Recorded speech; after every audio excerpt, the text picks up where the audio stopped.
Did y'all like the song? I hope your takeaway from that song is the value of every moment of your life. Sometimes we get on the road and we walk from point A to point B, and point B is like the destiny, and anything that goes on between those 2 points matters not, but yet it does. For every breath that you take, for every thought that you think, for every person you touch in any way is value. You're important. You're contributing. So no matter where we are in our journey, no matter what we're moving toward in our journey, how we experience that motion is how we give our God light to the world. So thank you for sharing that for us this morning, ladies. Where's my other girl? There you are, right up front. We've been working on tenets of metaphysical Christianity as tenets of inner quest, just so people can get clarity. And our first tenet was God is love, and I think everybody agreed, right? Yeah. No problem. And God is fabulous, wonderful, amazing, and all those beautiful things. And then the next week we talked about all are children of God, and everybody agreed. Yeah. Conditionally. Namaste. When I'm in the Christ of me, I see the Christ of you. That's a truth. But sometimes I'm not in the Christ of me, and sometimes you're not in the Christ of you. And sometimes we do conditionally love. All are children of God. There will be moments when you will say, God, that is your child. Handle him. That's perfectly fine. It's perfectly fine. Just acknowledge it and move on. Okay, so everybody is a child of God. And last week we worked on God love moves to us and through us. Did anybody take time this week to breathe in through the ethers? Just breathe God love into your body. To let God love feed your soul, your body, your soul, all that you are.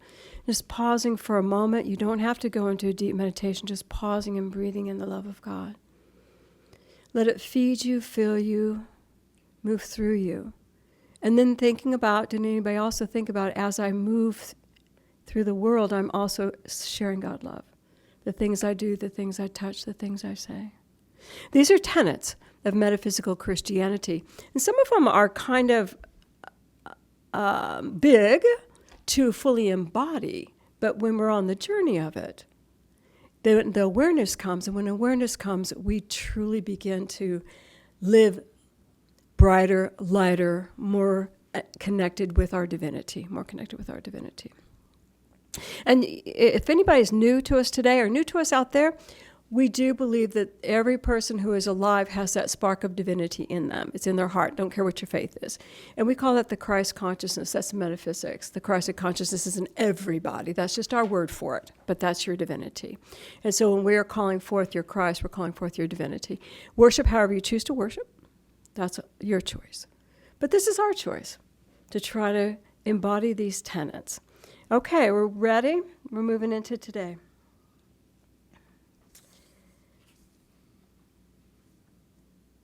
Every heart desire is of God. And I will first say this. I've counseled for 35 plus years. And this is a dilemma for most people. They will say, I want, but I don't know if it's good for me. I don't know if God wants it for me. What if I'm not supposed to do this? And they do not understand that vibration of love from their heart is one with God, right? And so they'll edit and things like that. God's meeting place is in the heart, and in a still small voice he speaks. God's meeting place is in the heart, and in a still small voice he speaks. Now let's do science. Science has validated, you guys can Google it, you already know. Science has validated that there are, I don't know how many million cells, brain cells in the heart itself. There is a heart brain, science knows about it. They watch it, and the impulses, the little neurotransmitting impulses that go from heart to head are greater than the impulses that go from head to heart. So who's in charge? Heart brain. The head can block it. The head can block, but the heart is the natural thinking part of us. And that heart is connected to your divinity. It's the gateway to the totality of who you are, the gateway to your potential, the gateway to what you chose to do in this lifetime. It's the gateway to God. So our brain functions by measuring, by remembering, by analyzing, by judging, by keeping you safe. Your brain is supposed to keep you safe. So if it fears you're in danger, it'll bring up all the memories of bad things that have happened to you, blah, blah, blah, so you can protect yourself. In the same moment, your heart brain's going, go on, take a step. It's not what it was. Come on, don't be afraid. You see the conversation that occurs? When we are in logic, guaranteed, we are in the brain. When we are preparing to reproduce the past, guaranteed, you're in the brain. You're up here trying to figure stuff out, trying to make sure it's going to work out. You all understand what I'm saying? In the heart, it goes from analyzing to knowing. There's just a knowing. And I know everyone's been there. I just know. I don't know how I know. I just know. I don't know the 1, 2, 3s. I just know. I know I need to do this. I need to say this. I need to go here. I need to be this. I know. You understand? And when we are in the knowing, we are accessing that divine mind, because the heart brain is your divine mind, connected always with Creator, with God. In the consciousness of this, you have access to all information above and below, all information coming and going, all energy. You have access to where you need to go, what you need to do to contribute. You have all access. You cannot see, like your brain can't see past the door. This knows the door does not exist. This knows what you came to do. Is that too far out for everybody? Okay. In the heart, let's bring it down to human now. In the heart, there is a knowing of rightness. It feels right, and there's an acceptance that the details will be taken care of. You don't have to figure it out. And, people will talk about stepping out on faith. You're not stepping out on faith, you're stepping out in knowing. This is what I have to do. This is where I'm being guided. So if God is love, and God is joy, and God is peace, and God is ease, and God is perfection, and God is light, and God is all those powerful, wonderful things, what are you going to find in your heart? Peace, love, perfection, all those fabulous, wonderful things. That's in the heart center. That desire in you is that made of that energy. It's made of that energy. You understand? It's not made of this energy. Our heart's desire are born of the God connection, and therefore they are being created for the right and perfect exchange and contribution to the earth. They're being born of something more than you know. Your brain, we are fed information all the time about what we need. We need to wear this color, you need to buy this car, you need to buy this house, you need to put your kids here, you need to do that there, you need to do that. You understand? We're fed that all the time. So when you come to make a choice, what are my choices? What are my choices? Okay, the world said I can do this, or this, or this, or this, or this, or this. Okay, those are my choices. We've been in choices all the time, but there's another choice. There's a choice here. And maybe the heart here says, do that one. That's where you need to be. But if you don't check here, you will realize you're making choices from only what the world has given you. And then you argue, is that a God desire? But you have to check here. The pure in heart shall see God. We hear that all the time, don't we? This is what Spirit said. The pure in heart shall see God. It doesn't mean that we purified our life and we are now perfect. It means that we have purified the pathway of our awareness to our heart. That we allow ourselves to be in our heart energy, asking, knowing, and learning without the mind blocking. We have purified the pathway for our awareness into the heart center so that we can say, this is what I believe. This is true for me. Is everybody getting this? And, no one will argue with you if you really say to them, this is from my heart. This is from my heart. And I've shared with you, I've got so many stories I can share. Because this is where I live, you guys. I've had to live here because I did not have anything in the outer world to support. There was no support. There was no money. There was no rich, deep pockets. all God. But I remember when we were buying this property, and the banker said, he called me, and I hadn't been dealing with him. I'd been dealing with the other girl in charge, and this was what the VP. He called and said, Cindy, what are you doing? Because we didn't have a church use permit for the property. He said, you're buying this property, and what if Fulton County turns you down? And I said, Fulton County will not turn us down. He said, how do you know? I said, because God told me. And he said, no, for real. For real, for real. And I said, you don't understand. We have been guided here. We have been told this is ours. It is ours. Whatever happens, it will be taken care of. I am not worried, and we'll do something, but it's not going to happen. He said, oh, man. He was wrestling. He didn't know what to say, and he said, okay, I'll let you do it. And we bought the church. We got it. We got the church use permit. We got everything arranged. It was a journey, but it was a knowing. Standing in the knowing, people don't argue with you. They may walk away from you, but they don't argue with you. Every heart's desire is of God's love. We each are creating all of the time. When there is a clear desire, it is always for our highest and next best step. Sometimes it's challenging, though. Sometimes it's our lesson. Our highest and next best step might be a lesson. Sometimes it's a life change. Sometimes it's something. I live here. I have so many stories. But one, I was young, probably 27.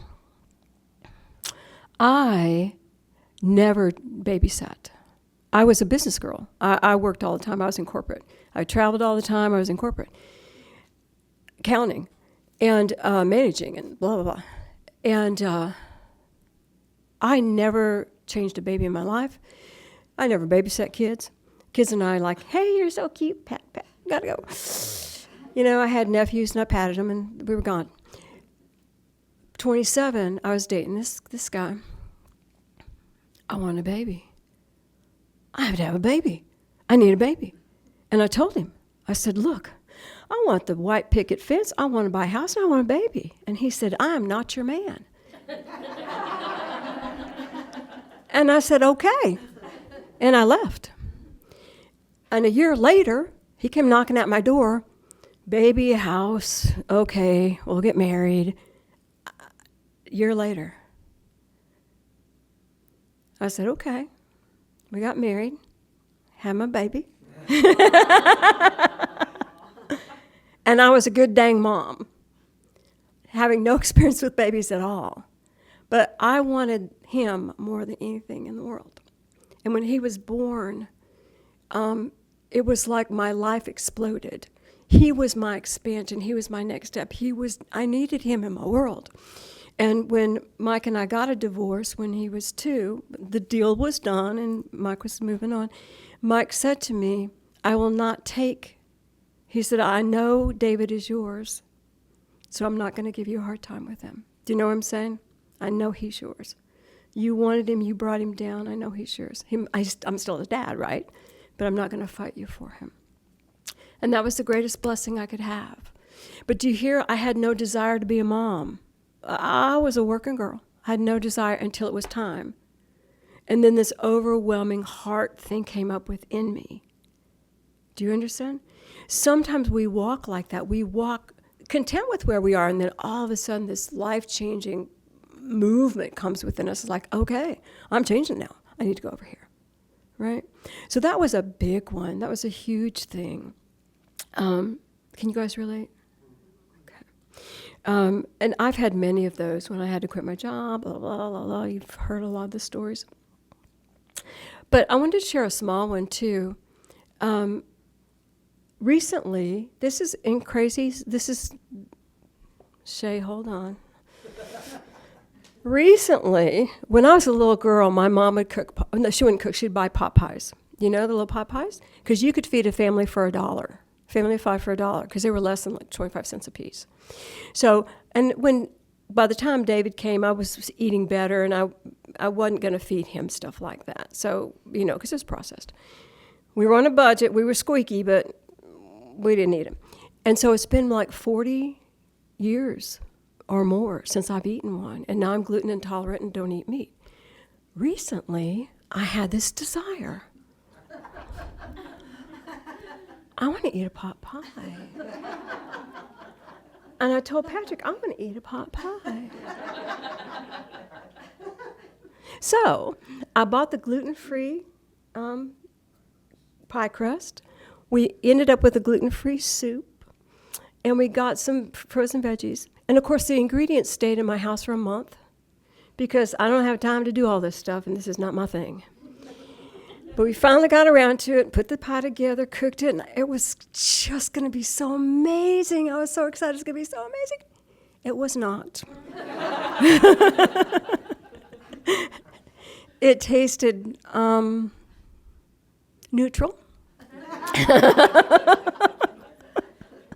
I know this hurts you to hear this, Shay. Oh, Shay's the chef. Patrick was gracious enough the first day to eat some of it.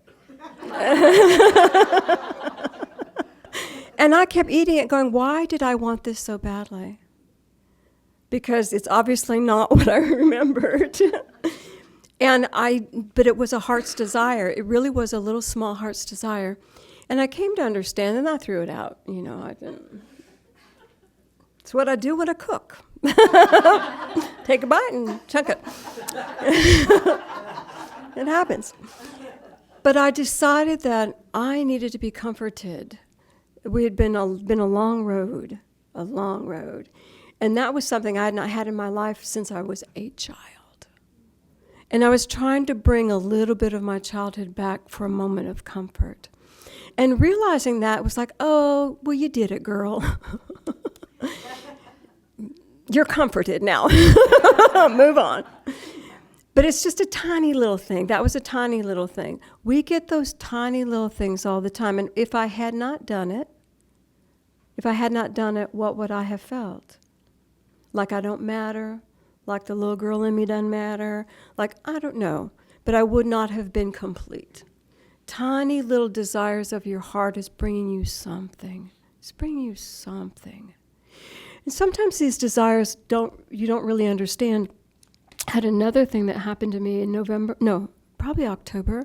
We were doing a Tuesday night, this past October, and we're doing a meditation going into our heart to manifest something that we desire. So I'm going into my heart, going like, I got a list of stuff I desire. Going into my heart. I'm going into my heart, and there's guides and teachers, and they said, a car. You need a car. I said, I do not need a car. I love my car. My Prius just hit 80,000 miles. It's 13 years old. I love my car. What do I need a new car for? But I wrote it down because I am aware and awake. And I said, that's fascinating. Patrick, they said I need a new car. That's my desire. And he went, yeah.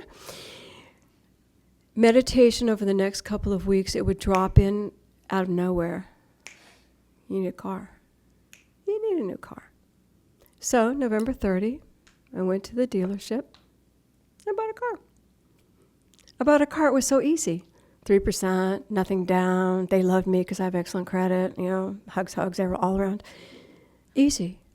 I prayed over my little Prius that I had loved, took my energy out of it, blessed it for the next owner, and I haven't thought about it since. Spirit wanted me in the bigger car. I didn't necessarily want the bigger car, but Spirit wanted me in the bigger car. Do you guys hear? So that was a desire that came through my heart that I had no conscious mind awareness of. But I did it, effortless, and I love my new car. And it's a sweet car.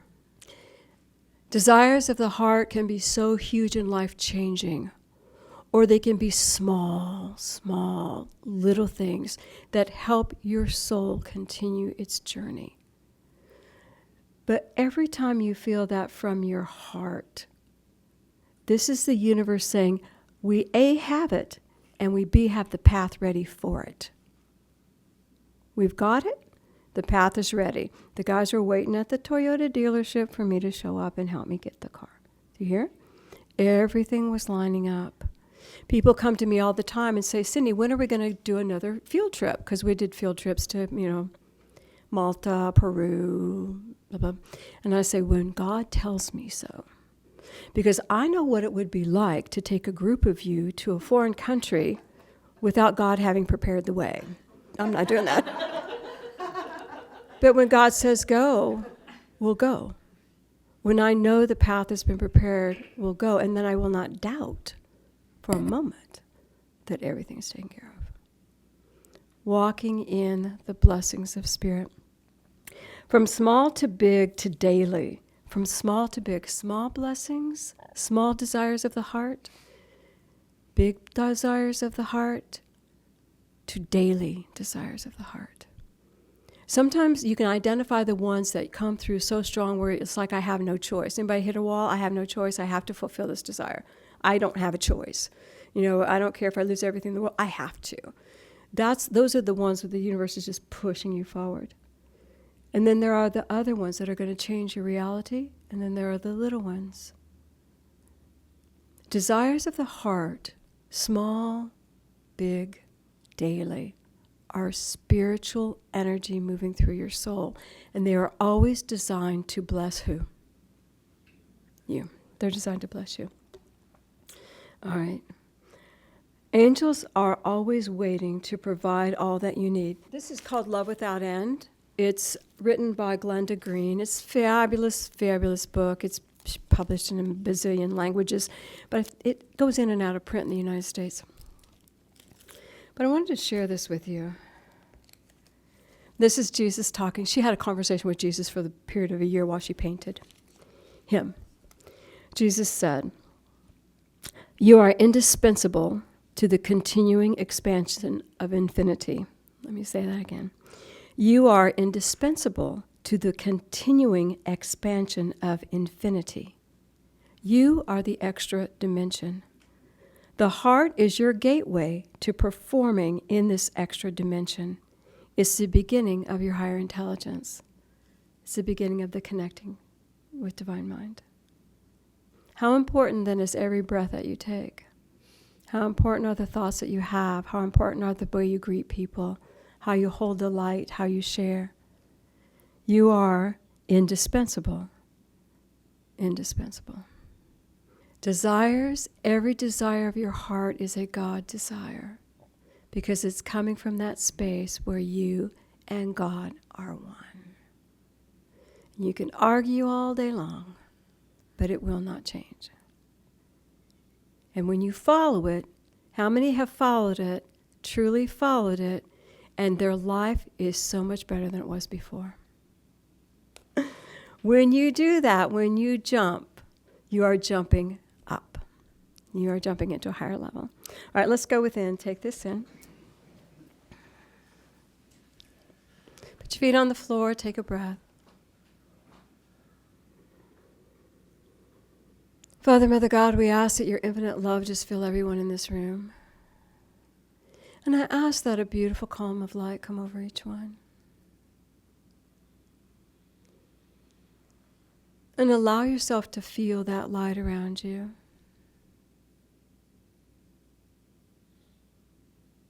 And for a moment, I want you to imagine that you can transport yourself into the beautiful garden in your heart.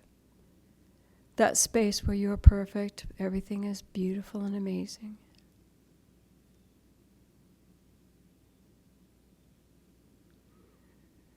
Find a space where you can just sit down, feel comfortable. Feel the beautiful universal forces around you, angelic forces, forces of love around you.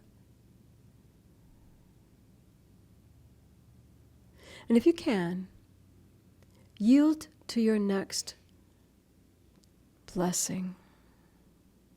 Just yield. I surrender to the divine desire that seeks to be born within me. You don't have to know what it is. I surrender to the divine desire that seeks to be born within me. Feel the love.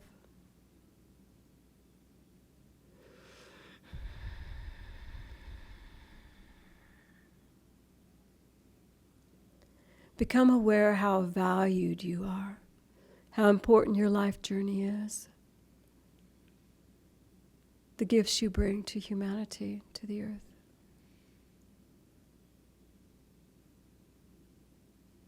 Think of someone that is important to you now and let them appear in your garden with you. Friend, whoever. See their light as well. See how valuable they are, sharing their light with the world.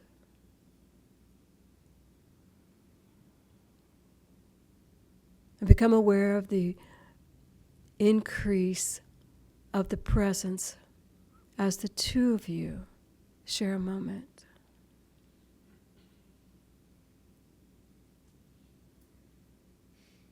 The desire of my heart blesses all.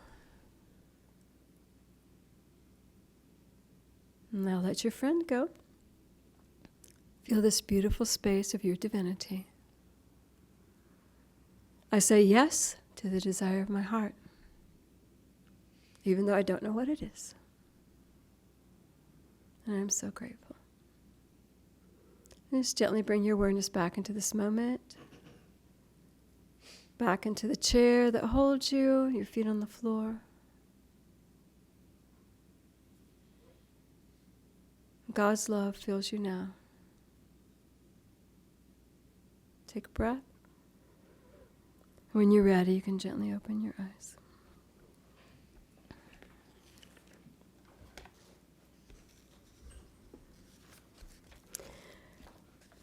God is love. All are children of God. God flows to us and through us. And the desires of our heart are of God light. So your homework, those are our tenets so far. Your homework this week, likely, because this is how it rolls, likely you'll feel a desire in your heart. Could be a little baby one, could be a big one. Entertain it. Feel it. Say, God, if this is my next step, show me, or just, yes, I say yes to it. And just let your feet go where they need to go. You are the divine child of God. And one of the beautiful scriptures, it's the Father's good pleasure to give you the kingdom. Accept the kingdom, people. Say, yeah, God.